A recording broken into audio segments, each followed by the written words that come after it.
We are in the old Jewish quarter. Bukhara was once home to a massive Jewish community, complete with 2 synagogues, its own school, and a traditional way of life. The Bukharan Jews do not wear wide-brimmed hats, nor do they speak Hebrew.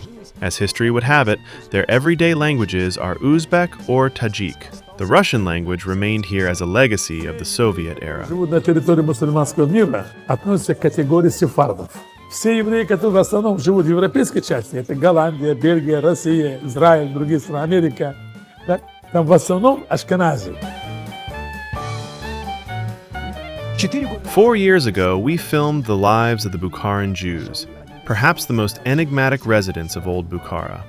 4 года у нас уже очень много кто умер из нашей общины за 4 года. Многие разъехались в Израиль, основная масса в Израиле. But their numbers dwindle every year.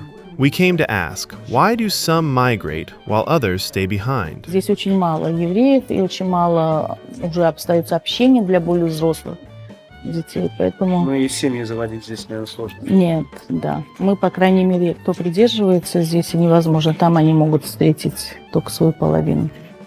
Среди евреев.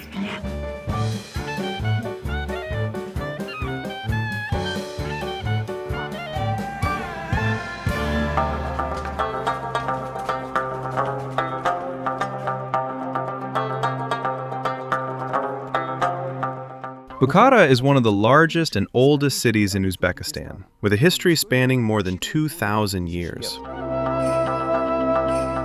Bukhara was shaped by the path of trade caravans. The city was built to serve the needs of merchants, traders, and craftsmen, and so it has always been a melting pot.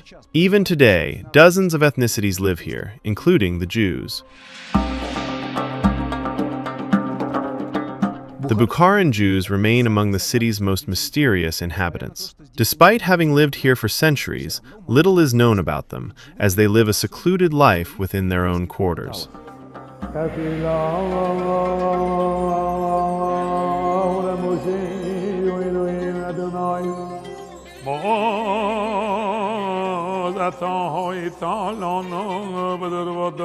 Today, the Jewish Quarter is one of the most visited sites in Bukhara. The central synagogue is located right in the heart of the tourist district. Жириновский, Маден Олбрайт, господин Якубович, все здесь. Это синагога, куда вы пришли, одна из древнейших в Центральной Азии. Этой синагоге 420 лет.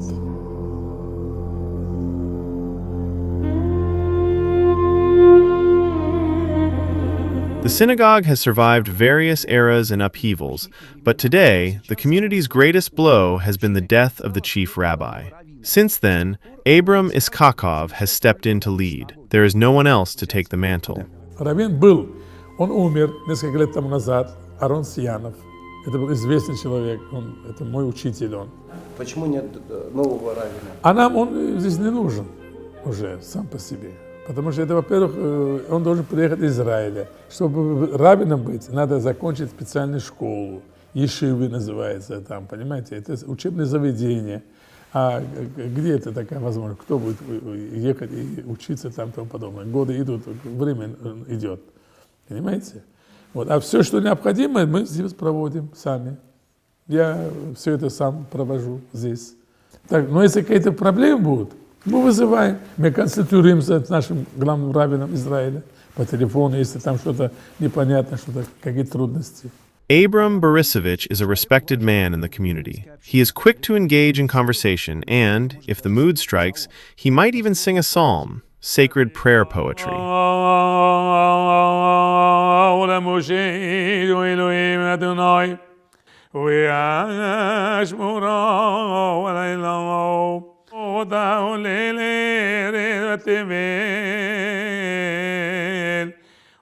Готовился сам, и сам так добился всего, что есть.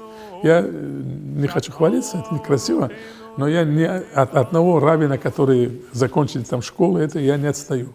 Я самоучка, сам. Я все сам научился.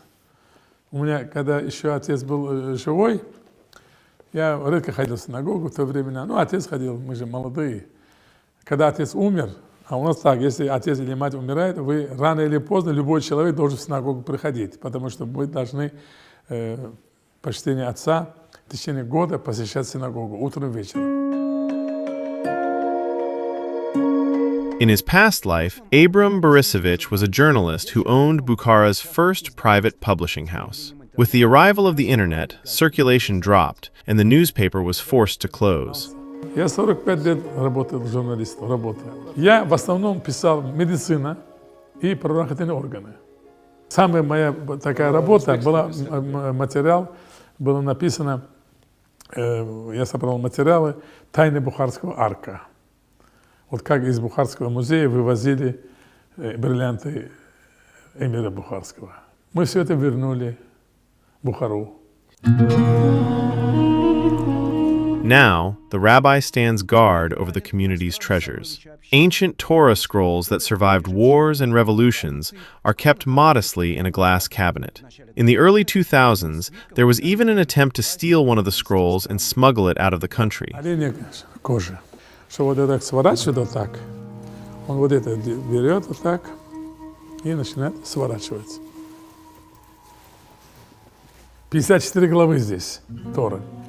Здесь рассказывается, как мир создан за 6 дней, как были созданы первые люди, Адам и Ева. Abram Borisovich believes these relics are over 1,000 years old, though that may be a slight exaggeration.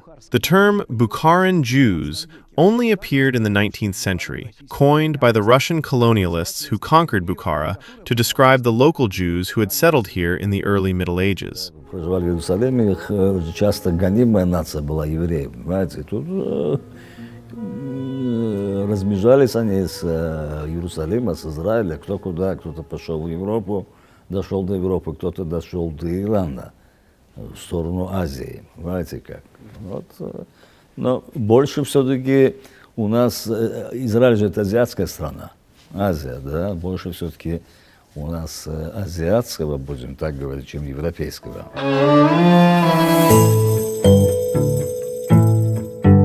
The exact date when the Jewish population first arrived in these parts remains unconfirmed. However, according to a popular legend among the community, the migration of Jews from Babylon, modern-day Iraq, to Central Asia dates back to the 7th century.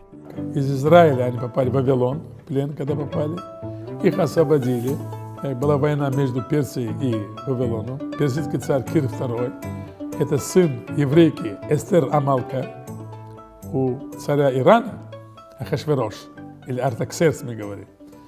Была жена Эстер, она была еврейка. У нее было 2 сына. Кир II – это ее сын. И еще один сын, Сасан, Сасаниды. И вот когда Кир II освободил евреев, он сказал, всех освободил. Кто хочет, езжайте.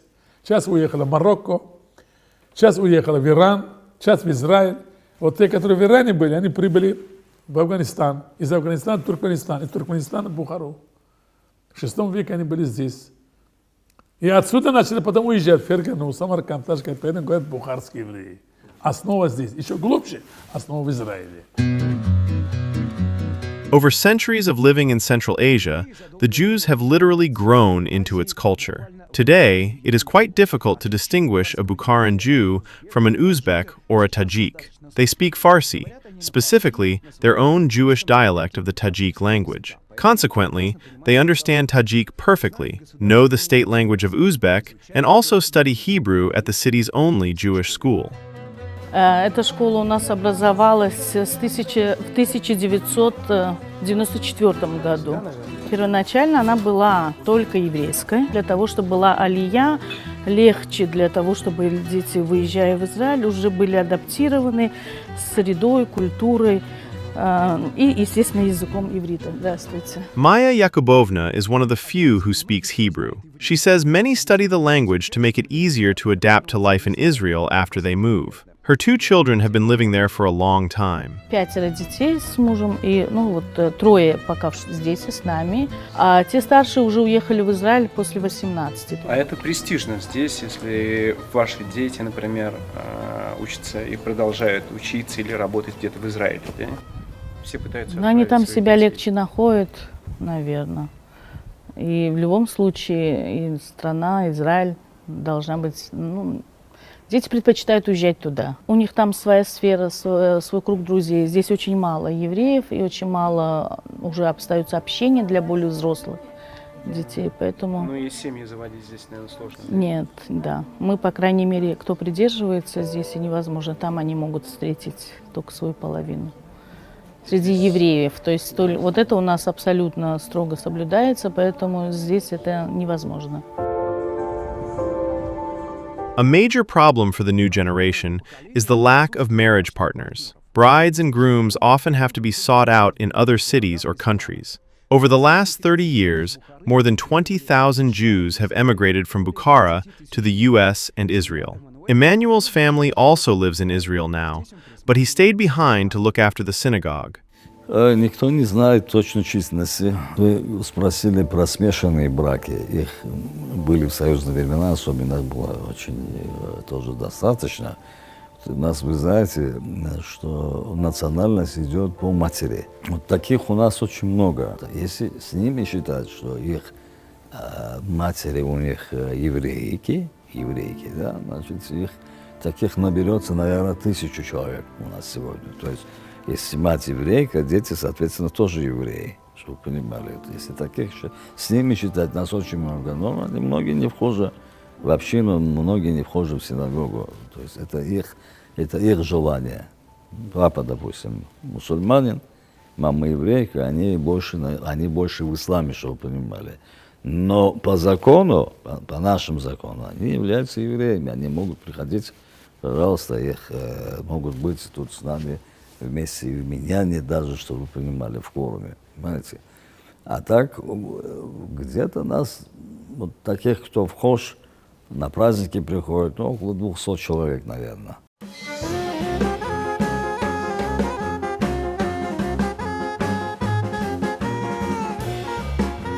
Она нет, она мусульманка. Так получилось, что я когда хотел жениться, уже не было еврейских девочек. Я должен был уехать в Израиль, чтобы жениться там. Да, я когда сказал маме, что мама, там туда-сюда, хочу жениться, мама сказала, выбирай, чтобы самое главное было человеком. Нация не имеет значения. Roman married a Muslim woman, and together they are raising 4 children. The eldest, Artur and Albert, work with him as barbers in a beauty salon, while his wife, Asya, is a nail technician. Родители были чуть-чуть против, но он сам потом пришел к отцу и сказал, вы хоть ее дадите, я ее заберу, хоть не дадите, заберу. И все, родители согласились и всегда говорят, у нас вообще в семье 5, 3 дочки, ну как бы 2 брата, я самая последняя. И они все говорят, что я никогда не жалею, что я отдала дочь за Рому.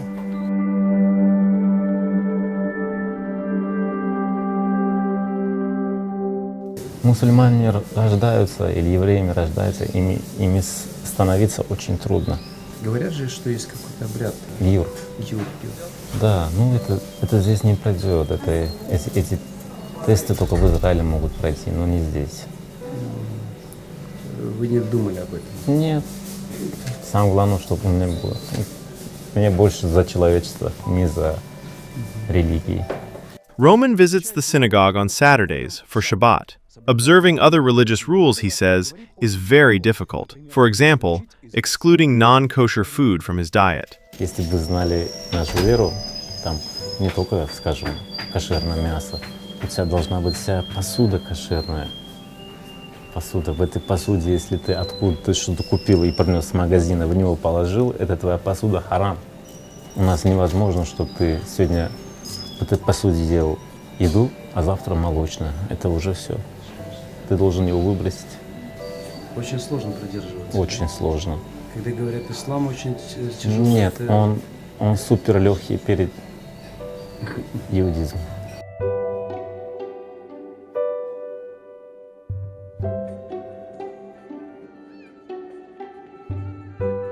Мы не разуваемся, мы убрали ковры, не разуваемся. Пойдемте, пошлите. Заходите. Здравствуйте еще раз. Как вы? Здравствуйте еще раз. А где Каджан? Сейчас идет. Давайте стол сюда поставим. Ребята, сейчас мы его поставим на середину и вместе как раз-таки с вами отужинаем. Raphael is Emmanuel's brother. He is the head of the Jewish Cultural Center of Bukhara. Raphael visits the synagogue regularly, observes Shabbat, and eats strictly kosher food. Если человек не придерживается кошерной еды, он не имеет права ходить в синагогу, молиться? Нет, не так. Или нет? Это не играет никакой роли абсолютно. Там есть несколько правил, позиций, когда ты, допустим, не соблюдаешь, то что-то тебе где-то в процессе не разрешается. В мусульманстве не разрешено, ну у нас у всех не разрешено, кстати, у христиан тоже свинина. И сама собой, конечно, диктует правила и закон мечети.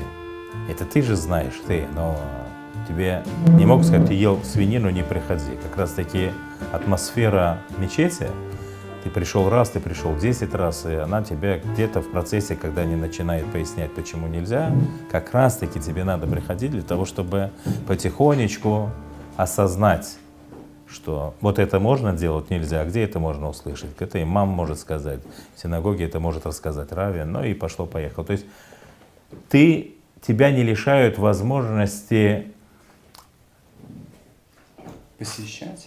посещать для того, чтобы в процессе ты понял, что можно делать и что нельзя.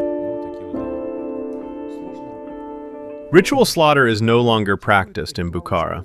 Kosher meat is ordered from Tashkent, where the only shochet, a licensed ritual slaughterer, resides. Кто, хочу сказать, что придерживается этой позиции, он придерживается. А те, кому это не надо, им не надо. Это сложнее. Вот это лишнее телодвижение как раз таки всегда абсолютно правы. Это стало сложнее, но мы всегда проходили испытания в этом направлении. И сейчас Всевышний испытывает, и мы очень, те, кто религиозные, мы очень придерживаемся всех этих жизненных правил, позиций. Поэтому те, кто держит, то да. Да, сложно, но всегда было сложно. Historically, intolerance toward Jews in Bukhara was largely rooted in religion. The first Jewish quarter appeared here in the early 17th century. Jews were forbidden from settling outside its borders. Здесь как раз вся территория была бухарских евреев. Здесь каждый дом был бухарского еврея. However, in the Islamic Emirate of Bukhara, Jews lived relatively peacefully. They were not expelled, but they were required to pay special taxes. There was a period when Jews were forcibly converted to Islam. This gave rise to another community in Bukhara known as the Hala, people who tried to practice Judaism in secret while observing Muslim rituals in public. Это те, которые приняли мусульманство под гнетом. Да. Они живут обособленно. Они общаются с нами, мы общаемся с ними, но браки между нами уже нет. То есть у них между собой, у них между собой браки, в частности, или даже, может, большая часть между мусульманами происходят браки. Это оскорбительное слово вообще? Я думаю, что нет, они сами признают, нет, это название так или... Но это надо у них спросить. Despite these centuries, full assimilation never occurred. They held fast to their religion, rarely intermarried with the local population, and worked as craftsmen. The mass wave of migration to Israel coincided with the collapse of the Soviet Union. Many feared a surge of nationalism, though it never materialized.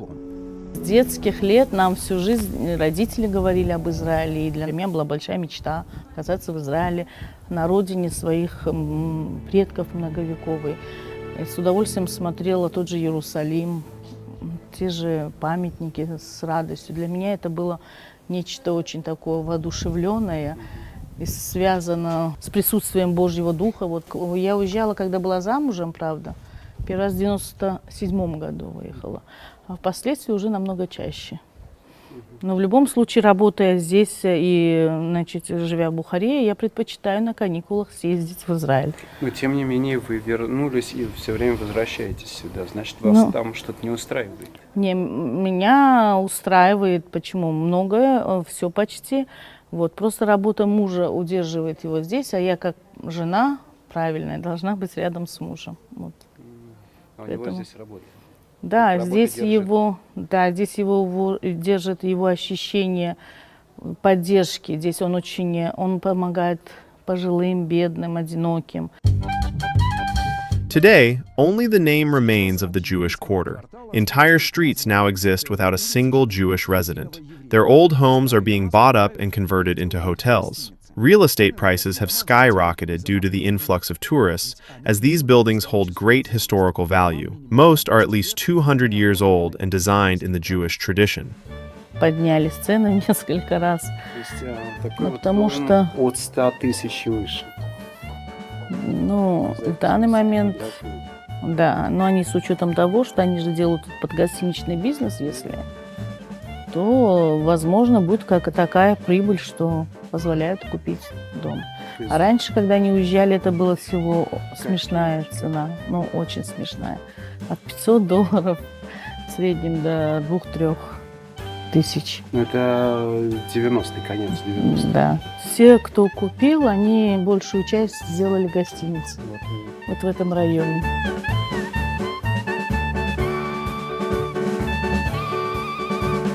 Всегда, да. Я очень хорошо ориентируюсь. Хотя другие, которые приходят, им как-то страшновато, но здесь Вчера такие... чуть не заблудились. Нет, здесь всегда есть выход любой. И посмотрите, обратите внимание, делают огромный гостиничный комплекс, скорее всего, уже. Вот мой дядя здесь жил.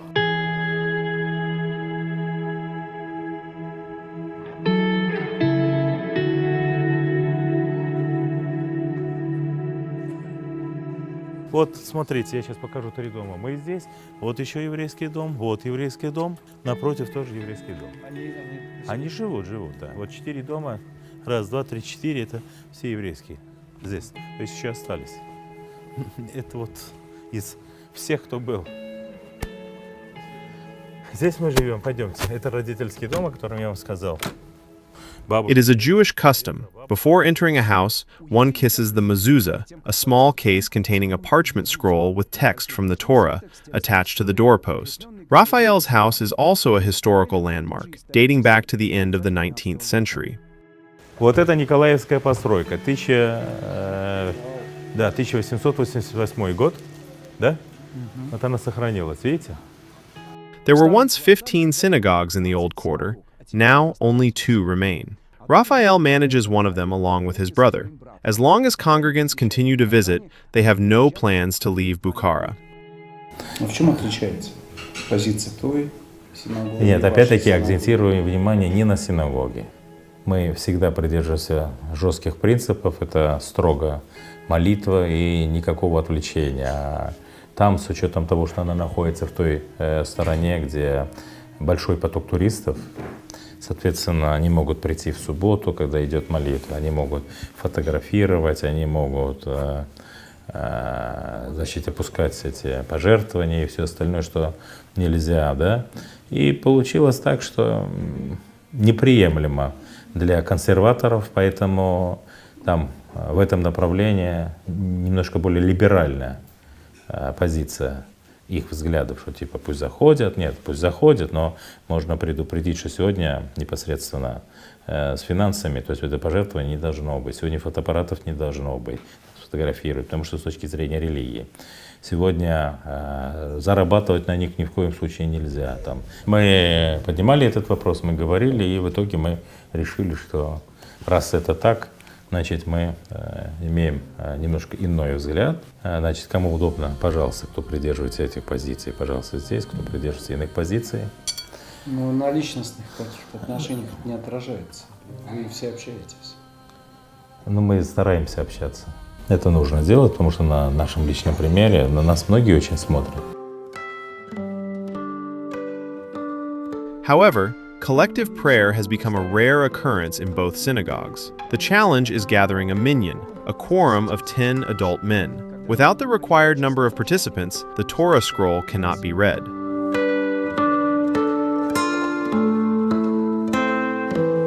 Дай Бог, чтобы Господь Бог вам дал в 10-кратном, в 100-кратном размере то, что вы сейчас сделали. The synagogues are sustained by tourist donations, while the Jewish communities here are on the brink of vanishing.